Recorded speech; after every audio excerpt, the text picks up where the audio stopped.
Next command is array command. Here are three types of array. First is rectangular, second path array, and third one polar array. Shortcut for array command is AR. Create a rectangle. You can create any shape. Now select array, rectangular array. Select the object. I select this object.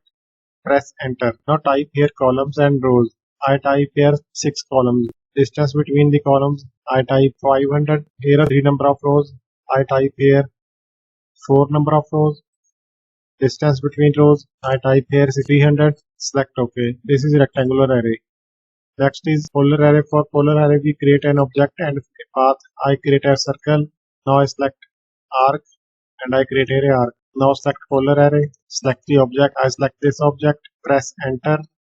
Now select the path curve. I select this curve. Press enter. There are 6 number of item distance. You can also maintain the distance between these items. The last command is polar array.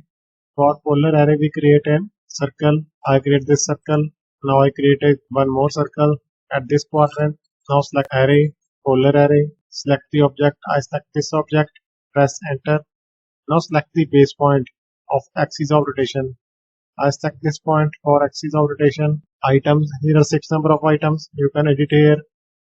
I type here 8 number of items. You can adjust the distance between these circles.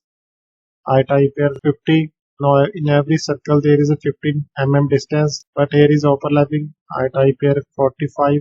When we edit the distance, the angle will be changed. You can also type here 180 degree. These circles will go at limit of 180 degree. If I select here 270, these circles will complete the distance of 270 degree. Now I type here 360. Press enter. Now distance will be automatically changed when we change the fill angle.